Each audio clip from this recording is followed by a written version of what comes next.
temps. L'actualité en ce qui concerne le ministère de l'Enseignement supérieur, c'est le projet d'urgence jeune, dans lequel on retrouve le projet un étudiant, un ordinateur. Cette semaine, vous avez reçu d'abord 40 000 ordinateurs et plus 40 autres, donc 80 000 qui ont été distribués à Yaoundé 1, à Yaoundé 2. La suite est prévue à Douala et dans les autres universités d'État du Cameroun. Il y a la polémique qui enfle sur cette question d'ordinateurs. On parle des ordinateurs qui ne sont pas de qualité, dont la capacité serait moindre. Aujourd'hui, Monsieur le ministre, vous avez pris la parole vendredi au cours de la conférence de presse qui a été donnée avec conjointement le ministre de la Communication. Est-ce qu'il y a une explication supplémentaire à donner aux Camerounais sur le projet des ordinateurs, le don du chef de l'État? On parle de 75 milliards de francs CFA. Au-delà des ordinateurs, à quoi servira cet argent?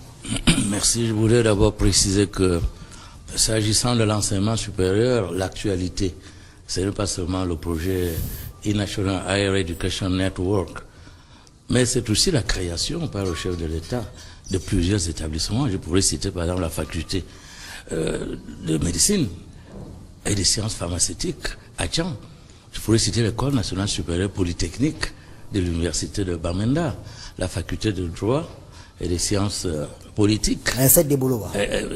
L'INSET de l'université de Yaoundé 1 à Eboloa. Ça, c'est une très grande actualité parce que ceci va donner beaucoup d'espoir à des parents et à des étudiants. Vous savez que l'université, la fac de médecine de Tchang a été une longue revendication, et même lancinante revendication. Donc ça, c'est aussi l'actualité. Je sais que dans votre métier, quand 99 trains arrivent à l'heure, ce n'est pas une information, mais quand un train arrive en retard, c'est une information. Là, c'est une très bonne information.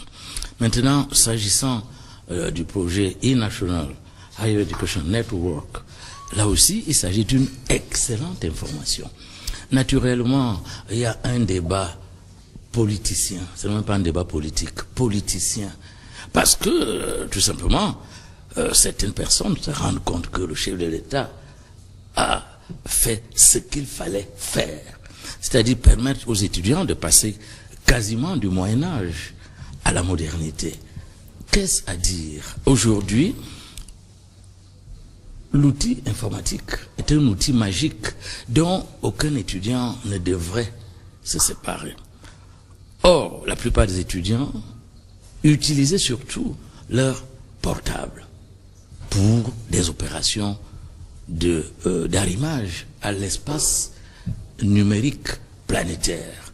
Avec le nouveau projet, ces enfants sont immédiatement connectés à l'espace planétaire numérique. Alors, je balaye d'abord d'un revers de la main le problème du stockage. Ceux qui parlent du stockage sont dans la vieille informatique, comme il y a eu dans le temps la querelle des anciens et des modernes. Aujourd'hui, on ne stocke plus dans un ordinateur, nous disent les meilleurs experts. On stocke dans ce qu'on appelle le cloud, c'est-à-dire le nuage, c'est-à-dire la toile planétaire virtuelle. C'est la raison pour laquelle il y a ce fameux débat à la qualité. Non, le stockage, c'est un débat suranné. Le cloud fonctionne avec Internet et on sait qu'au Cameroun, les campus ne sont pas, il n'y a pas de Wi-Fi dans certains campus, la plupart d'ailleurs. Et comment fonctionnera le cloud si on n'a pas accès à Internet? Vous voyez donc que vous n'êtes plus au niveau de l'ordinateur, mais au niveau d'un autre sujet, Internet, qui du reste fonctionne effectivement. Si vous allez à l'université de Yaoundé 1, vous verrez que le Wi-Fi fonctionne merveilleusement. Alors, je voudrais préciser que, oui, on a parlé de 75 milliards, mais on oublie toujours, je ne sais pas pourquoi, en fait c'est de la mauvaise foi, on oublie toujours que c'est un projet à deux composantes. Et la composante ordinateur est une composante ponctuelle, puisqu'elle s'adresse aux étudiants de l'année académique 2016-2017, avec un bonus présidentiel pour les étudiants inscrits en année académique 2017-2018. Alors, la chose la plus importante, et dont personne ne veut parler, c'est pourquoi j'insiste sur la mauvaise foi, parce que dès le début de cette opération, mon tout premier communiqué parlait bien des deux composantes.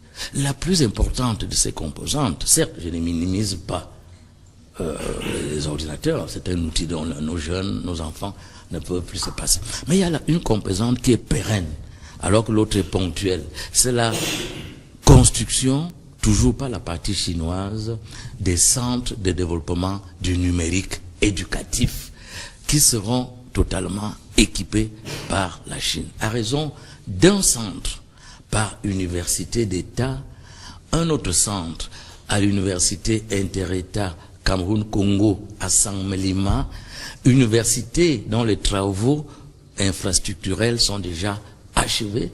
C'est un immeuble de 5 niveaux avec 2 ascenseurs à Saint-Mélima. Je souhaite que certaines personnes aillent à Saint-Mélima pour voir ce bijou architectural offert par le chef de l'État à la jeunesse camerounaise et par ricochet à la jeunesse. Alors, il y aura également un grand data center que supervisera le ministère de la Tout ça est compris dans les 75 milliards. Bien sûr. Alors, on a dit les 75 milliards. Évidemment, les gens voient 75 milliards. Mais en réalité, si nous prenons les ordinateurs, ces ordinateurs ont reçu un bonus financier du chef de l'État. Pourquoi? Parce que si nous prenons 100 000 francs par ordinateur, on peut dire, revenons au coût moyen 2, prix de vente en Chine. Mais il faudrait ajouter le transport international, la manutention, les taxes, les douanes et, les gens ne le savent pas, la marque. Quand vous achetez un ordinateur, la marque équivaut à peu près à 30%.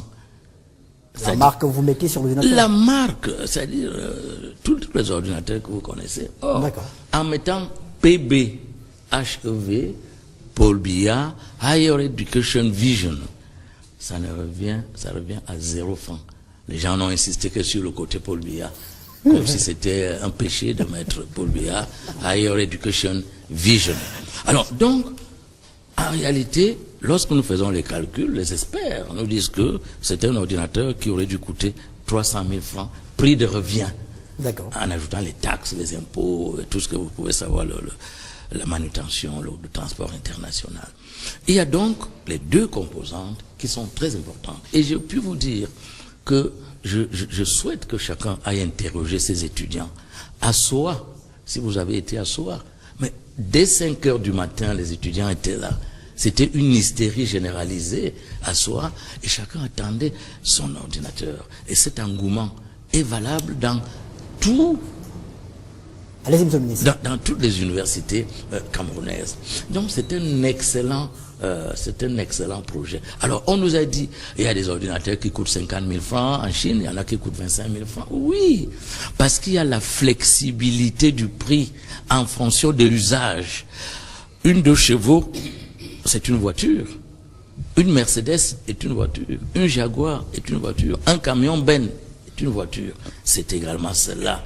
Cette flexibilité du coût de l'ordinateur. L'important, c'est quoi pour ces ordinateurs? C'est l'usage qu'on en fait. Si vous voulez transporter du sable, ne prenez pas une 2 chevaux. Bon, vous pouvez le faire, hein, mais bon, ce n'est pas très recommandé. Il faudrait peut-être prendre un camion Ben, ainsi de suite. Donc, l'usage est un usage didactique et pédagogique. Et à ce niveau-là, les étudiants sont très contents, ils sont très satisfaits. Alors on nous a dit oui, 35, je sais pas, 500 gigas égale 32 gigas, mais ils n'ont rien compris. Pour la bonne raison que... C'est votre collaborateur qui l'a dit, hein, c'est pas un étudiant. Mais justement, il a très bien dit. 32 gigas valent... Alors, je vais vous expliquer. Allez-y, monsieur le ministre. Prenons le numérique et l'analogique pour la télévision. Avec le numérique, vous pouvez avoir combien de chaînes? 50, 150. Autant de chaînes qu'on veut. Autant de chaînes qu'on veut. Avec l'analogique, combien? Une seule. Une seule, voilà. Donc, l'analogique, le numérique vaut 150 chaînes et l'analogique, une seule chaîne. Avec le système SSD, nous expliquent les meilleurs spécialistes d'informatique, on peut donc aboutir à cette informatique de deuxième génération. Et les appareils que le président a offerts aux étudiants sont des appareils justement dotés, et ça les gens n'insistent pas là-dessus, dotés d'un système d'exploitation Microsoft. S'il vous plaît, vos micros sont ouverts, monsieur le ministre. Attention, on vous écoute. Microsoft, c'est-à-dire Windows 10, et d'un système de production Office 365. Les experts en informatique savent ce que cela veut dire. Mais le profane, c'est que ne s'arrime pas à Microsoft. Qui veut? Mais qui peut? Mais qui peut.